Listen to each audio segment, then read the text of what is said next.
이제 예수님께서는 천국에 관한 말씀을 다 마치셨습니다. 그리고 이제 예수님은 다 준비가 끝나신 것처럼 오늘 이제 십자가에 대해서 다시 한번 마지막으로 이 제자들에게 말씀하고 계십니다.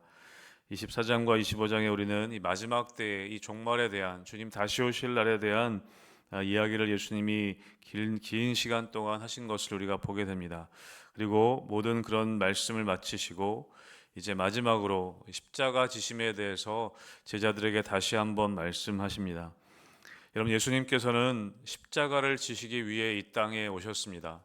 그분의 이 땅에서의 삶의 목적은 분명했습니다. 예수님의 인생을 통해서 우리 가장 뚜렷한 목적을 가지고 사셨던 분이 바로 예수님이셨습니다. 그분은 죽기 위해서 이 땅에 오셨고 십자가에 못 박히기 위해서 이 땅에 오셨습니다. 여러분, 우리의 삶에는 분명히 이 땅에 우리가 살아가야 하는 목적이 있음을 우리는 알 수 있습니다. 여러분, 그것을 알기 위해서는 하나님이 우리를 보내신 그분의 목적을 우리가 알아야 한다는 것이죠. 여러분, 우리의 모든 삶의 목적이 분명히 있습니다. 하나님이 이 땅에 우리를 살게 하신 목적이 있다는 것이죠. 여러분은 예수 그리스도를 믿음을 통해 우리가 하나님의 자녀되었다는 것을 알을 통해 우리는 그 목적을 알아갈 수 있게 되는 것입니다. 여러분, 많은 사람들은 잘못된 목적을 가지고 살아갑니다. 오늘도 보면 26장 앞부분에 보면 대제사장들과 백성의 장로들이 예수 그리스도를 죽이기 위해서 그렇게 모의하고 있습니다. 여러분, 그들은 그들의 삶의 목적을 잘못된 방향으로 잘못된 목적을 향하여 달려가고 있는 모습을 보게 됩니다. 여러분, 우리는 예수 그리스도를 믿음을 통해 우리의 삶의 방향과 목적을 알게 될 수 있는 것입니다. 사람들은 자신들이 다 똑똑하여서 다 자기 길을 잘 가고 있는 것처럼 보이지만, 여러분, 우리가 예수 그리스도를 알지 못하고 살아가는 삶의 방향들은 다 잘못된 방향으로 갈 수밖에 없는 길이라는 것을 우리는 알 수 있습니다. 그렇기 때문에 우리가 복음을 전해야 하는 것이고, 저들이 바른 방향으로 하나님이 원하시는 방향으로 가는 삶의 모습이 되기 위해서 우리가 복음을 전해야 하는 것이죠. 오늘 예수님께서는 3년이라는 짧은 공생의 기간을 사셨지만 그의 삶의 목적은 분명하셨습니다. 오늘 그렇게 말씀하시죠. 2절에 말씀하고 있습니다. 여러분, 2절 말씀 같이 함께 읽어보겠습니다. 2절입니다. 시작. 너희가 아는 바와 같이 이틀이 지나면 유월절이라 인자가 십자가에 못 박히기 위하여 팔리리라 하시더라. 아멘. 예수님께서는 유월절 제물이 되시기 위해 이 땅에 오셨습니다. 여러분, 유월절은 여러분 어떤 날인지 여러분 알고 계시죠? 출애굽 때 그 출애굽을 기억하기 위한 그런 절기입니다. 출애굽하기 위해서 반드시 어린 양의 피가 필요했던 것처럼 예수님은 이 두 번째 출애굽을 위하여서 온전히 유월절 어린 양으로 이 땅에 오셨던 것입니다. 그래서 유월절 어린 양과 같이 십자가의 죽으심을 통해 이제 진정한 구원의 길을 사람들이 갈 수 있도록 그 길을 열어주시는 일을 예수님은 감당하셨던 것입니다. 여러분, 오늘 본문에 보면 예수님께서는 이 말씀을 다 마치셨다라고 1절은 기록하고 있습니다. 이제 마태복음에서 예수님의 공적인 가르침이 다 마무리되고 이제 십자가의 사건으로 본격적으로 넘어가고 있는 것을 우리는 보게 됩니다. 예수님은 자신이 유월절에 십자가에 못 박히기 위해 넘겨질 것이라고 말씀하십니다. 예수님은 언제 또 어떤 방식으로 그의 죽음에 이르게 될지 예수님은 분명히 알고 계셨습니다. 여러분, 그런데 오늘 본문에 보면 대조적으로 대제사장들과 백성의 장로들은 이 대제사장의 관정에 모여서 예수를 흉계로 잡아 죽이기로 의논하고 계획하고 있습니다. 여러분, 인간의 계산으로는 예수를 죽이는 것이 자기들의 생각이고 자기들의 계획대로 되는 것처럼 보이지만, 여러분, 하나님의 큰 관점에서 보면 예수 그리스도의 죽으심은 하나님의 계획 가운데 있다는 것을 우리는 알게 됩니다. 대제사장들과 백성의 장로들은 자신들이 계획해서 자신들의 계획대로 이것들이 이루어지는 것처럼 보이지만, 여러분, 이 어리석은 제사장들과 장로들의 이 계획 또한 하나님의 큰 계획 안에 있다는 것을 우리는 알게 되는 것입니다. 여러분, 사람들은 자기들이 똑똑해서 예수를 죽이기로 결정하고 예수를 자기들이 죽인다고 생각합니다. 여러분, 그러나 예수 그리스도의 죽음은 예수 그리스도를 죽이려고 하는 이 사람들의 계획조차 십자가의 죽으심에 하나님의 큰 구원의 계획 안에 있다는 것을 여러분, 우리는 기억해야 하는 것입니다. 여러분, 하나님의 구원의 역사는 사람의 계획보다 더 깊은 자리에서 진행되어지고 있습니다. 여러분, 우리의 삶의 일들은 내가 계획해서 내가 가는 것 같지만 여러분, 하나님의 큰 계획 안에 있다는 것을 우리는 늘 기억해야 합니다. 사랑하는 성도 여러분, 우리의 삶의 모든 방향과 또 역사의 최종 방향은 하나님의 손 안에 있다는 것을 믿으시기를 주님의 이름으로 축복합니다. 여러분, 십자가를 향해 걸어가면서도 아버지의 때를 신뢰하셨던 예수님을 우리는 보면서 우리의 삶 역시 하나님의 손 안에 있음을 여러분 믿으시기를 주님의 이름으로 축복합니다. 그것이 지혜로운 사람의 모습이라는 것이죠. 여러분, 예수님은 알고 계셨습니다. 자신의 십자가에 못 박히기 위한 이 죽음이 하나님의 큰 계획 안에 있다는 것을 알고 그 길을 온전히 걸어가셨던 것이죠. 그러나 대제사장들과 백성들은 오늘 예수님과 비교되면서 그들이 세상에서 제일 똑똑한 것처럼 지금 이렇게 계획하고 있지만 다 하나님의 손 안에 있다는 것을 알지 못하는 어리석은 모습을 우리는 보게 되는 것입니다. 사랑하는 성도 여러분, 우리의 삶을 하나님께 맡기는 지혜로운 여러분 되시기를 주님의 이름으로 축복합니다. 여러분, 그리고 오늘 유명한 6절부터의 말씀에 보면 베다니의 나병 환자 시몬의 집에 예수님 계실 때 한 여인이 이 매우 귀한 향유 한 옥합을 가지고 예수님의 발 아래 머리에 붓는 장면이 기록되어져 있습니다. 여러분, 요한복음에 보면 이 여인이 마리아라고 그렇게 정보를 제공해 주고 있습니다. 그래서 요한복음 12장에 보면 마리아는 지극히 비싼 향유 곧 순전한 나드 한 근을 가져다가 예수의 발 아래 붓고 머리털로 그의 발을 닦았다. 그래서 그 향유 냄새가 집안에 가득했다라고 기록하고 있습니다. 여러분, 당시에 향유 한 병은 어쩌면 평생 모은 재산에 가까운 값어치를 지닌 귀한 물건이었습니다. 그런데 그 향유 옥합을 그냥 몇 방울 부은 것도 아니고 그 향유 옥합을 깨어서 요한복음에 보면 그 순전한 나드 한 근을 가져다가 그 비싼 향유를 다 깨어서 다 부어 버린 것을 우리는 보게 됩니다. 여러분, 그런데 8절에 오늘 보면 8절에 보면 제자들이 이 모습을 보고 분개하였다라고 기록합니다.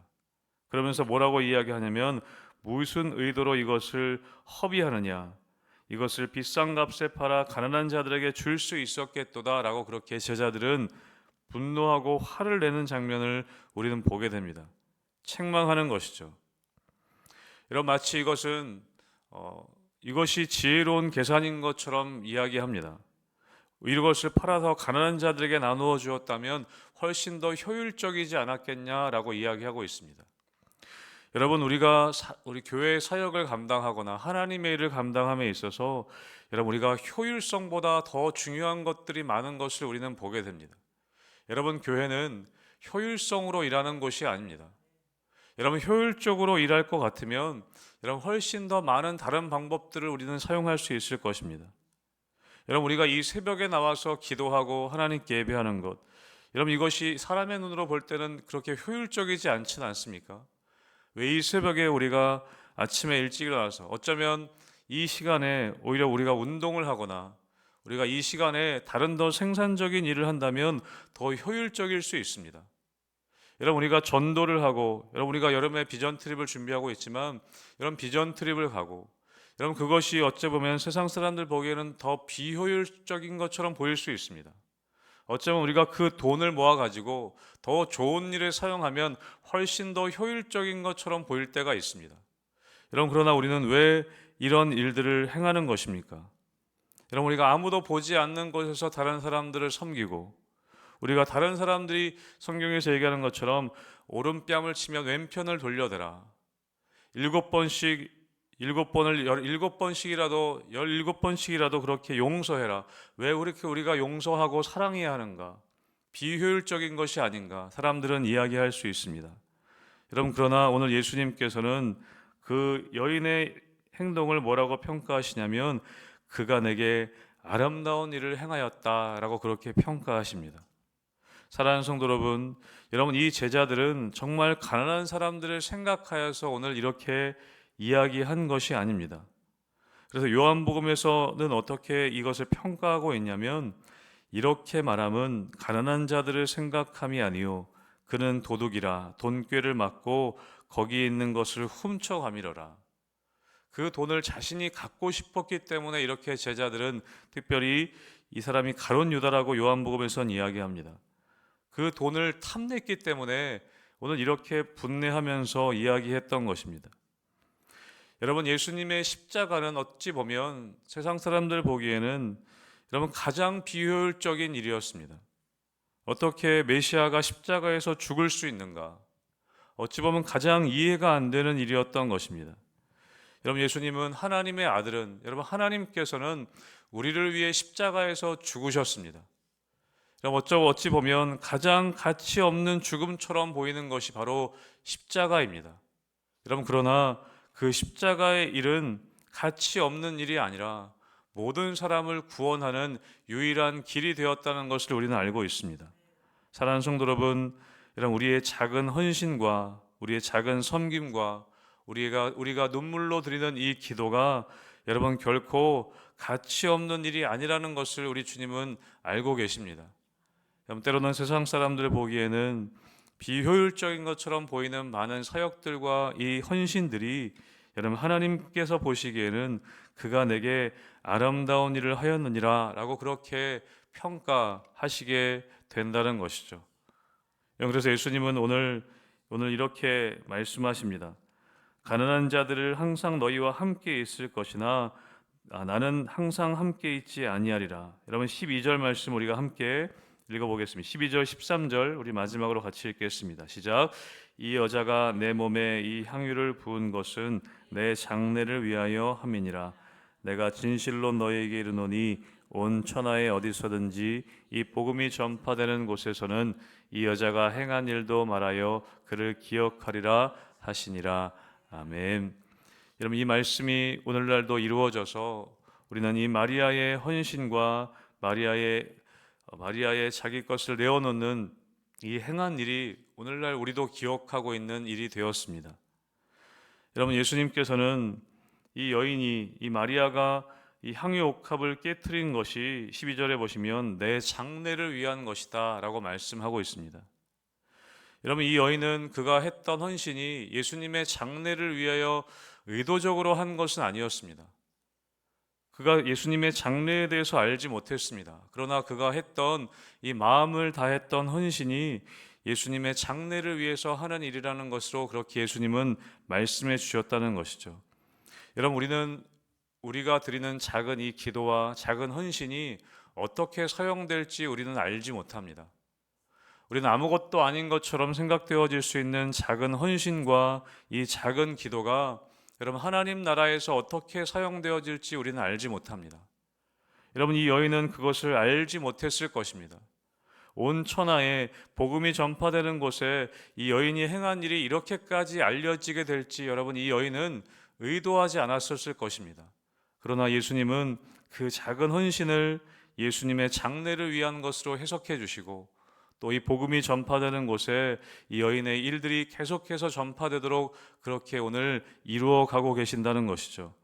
사랑하는 성도 여러분 사람들 눈에는 낭비로 보였던 일이 예수님께는 복음과 함께 기억될 영광스러운 헌신이 되었던 것을 우리는 기억할 수 있습니다. 여러분 오늘도 우리가 주님 앞에 드리는 작은 순종 또 작은 헌신 눈물로 드리는 작은 섬김이 언젠가 주님의 평가 안에서 이 복음의 일들로 여러분 기록될 줄로 믿으시기를 주님의 이름으로 축복합니다. 우리는 알지 못하는 것이죠. 오늘 이 새벽에 드리는 이 작은 기도와 또 우리의 작은 헌신들이 나중에 하나님의 나라에서 어떻게 기록될지 우리는 알지 못하는 것입니다. 여러분 오늘 여러분의 마음에 주시는 하나님을 향한 사랑으로 인한 여러분의 기도와 그 헌신들 여러분 아무것도 아닌 것이 아니라 여러분 하나님 나라에서 귀하게 사용될 줄로 믿고 여러분, 기도와 헌신과 하나님 마음 주시는 그 사랑의 섬김을 여러분 포기하시지 않고, 여러분 늦추시지 않고 계속해 나갈 수 있는 여러분 되시기를 주님의 이름으로 축복합니다. 여러분, 오늘 본문에는 많은 사람들이 등장합니다. 그 당시에 알아줬던 대제사장들과 그 당시의 백성의 장로들, 종교 지도자들, 여러분 또 한편으로는 예수님의 제자들, 또 한편으로는 아무도 알아주지 않았던 한 여인. 오늘 마태복음에는 이 여인의 이름조차도 기록되지 않습니다. 여러분, 그러나 그 당시에 정말 대단했던 많은 사람들을 뒤로하고 오늘 말씀에서는 이 한 여인, 이름도 기록되지 않은 이 한 여인의 헌신이 오늘날도 기억되고 있다는 것을 우리에게 말씀해 주고 계십니다. 사랑하는 성도 여러분, 오늘 우리의 삶이 예수님의 십자가를 전하는 향기로운 헌신이 될 수 있도록 여러분의 삶에 하나님을 사랑하는 마음으로 여러분 작은 순종과 헌신의 자리로 나아가는 우리 희망교회 성도님들 되시기를 주님의 이름으로 축복합니다. 아멘.